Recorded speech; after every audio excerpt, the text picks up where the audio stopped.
Pomegranate salad ಮಾಡುವ ವಿಧಾನ ನೋಡೋಣ ಬನ್ನಿ. ಒಂದು ದಾಳಿಂಬೆಯನ್ನು ತೆಗೆದುಕೊಂಡು ಅದನ್ನು ಚೆನ್ನಾಗಿ ಬಿಡಿಸಿ ಒಂದು ಕಪ್ನಲ್ಲಿ ಹಾಕಿಕೊಳ್ಳಬೇಕು. ಅನಂತರ ಕ್ಯಾರೆಟ್ ಅನ್ನು ತುರಿದುಕೊಳ್ಳಬೇಕು.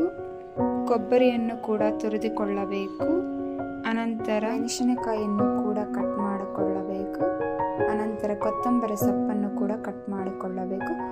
ರುಚಿಗೆ ತಕ್ಕಷ್ಟು ಉಪ್ಪನ್ನು ಹಾಕಿಕೊಳ್ಳಬೇಕು. ಆನಂತರ ಒಂದು ಬೌಲ್ ನಾವು ರೆಡಿ ಮಾಡಿಟ್ಟುಕೊಂಡಿದ್ದನ್ನು ಎಲ್ಲ ಮೊದಲು ದಾಳಿಂಬೆಯನ್ನು ಹಾಕಿಕೊಳ್ಳಬೇಕು.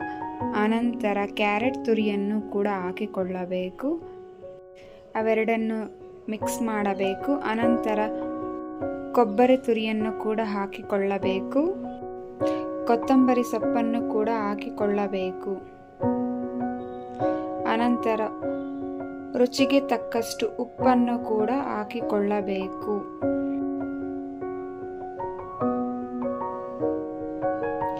ಎಲ್ಲವನ್ನು ಚೆನ್ನಾಗಿ ಮಿಕ್ಸ್ ಮಾಡಿಕೊಳ್ಳಬೇಕು.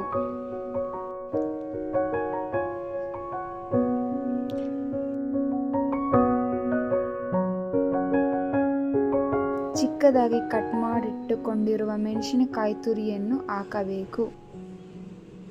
ಅನಂತರ ಚೆನ್ನಾಗಿ ಮಿಕ್ಸ್ ಮಾಡಿಕೊಂಡರೆ